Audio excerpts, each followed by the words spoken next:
In this series, we will be looking at the individual stories of specific SimPvP players. Sing me a song and I'll sing along about the story of SimPvP. We can go on a journey, you can come along on the server of SimPvP. Oh, so much to see.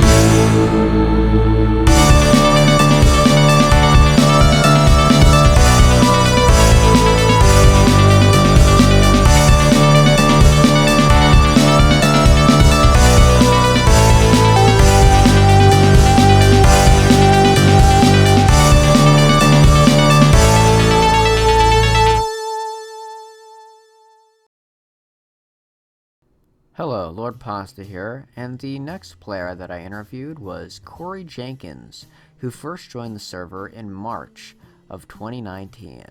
He is the leader of the clan North Korea, and a former member of the Fellowship and the Dominion. Well, all that's left to do now is let Cory take it away.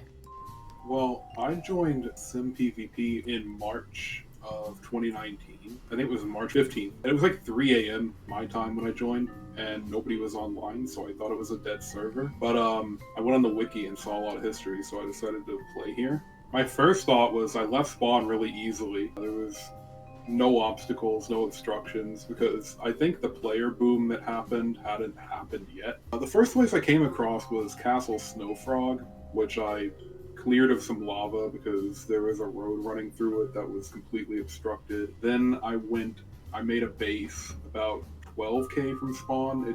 I believe it's still there.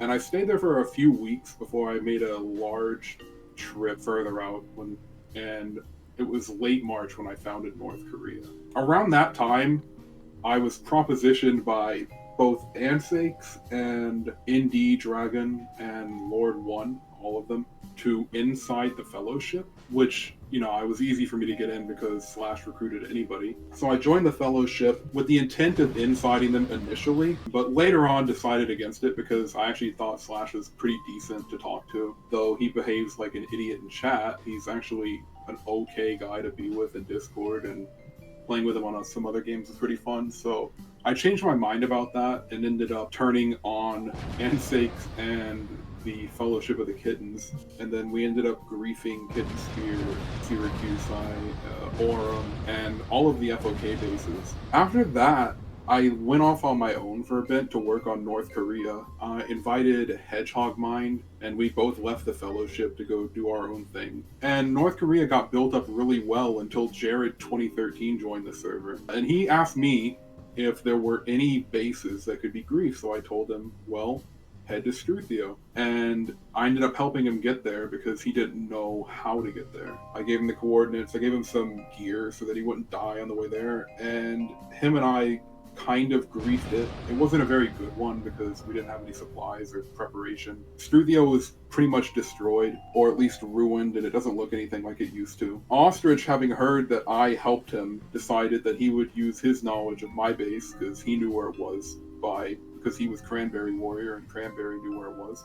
He destroyed North Korea, and that forced me to make a new base, further North Korea, which I have that video of, that I lived in from its founding in April, and it lasted until I abandoned it about a month ago. And then I made Belgium. Belgium's a pretty crap base. I don't really go there. It's pretty shit. And that was around when the siege happened, so it never really got finished because I was busy with the siege. And then there was the second siege, and that also occupied a lot of my time.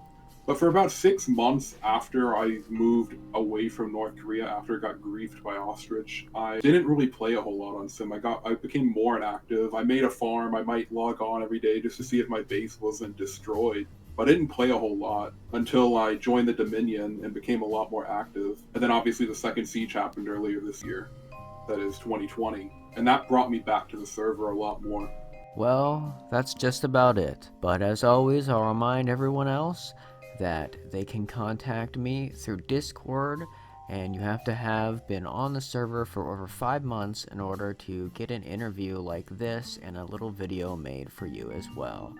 Also, I would like to say that I have a lot of people in line waiting for interviews like these, so expect a lot more of these and just maybe lay off if you want one for a little while. But anyways, I've been Lord Pasta, and thank you. I will see you next time. Goodbye.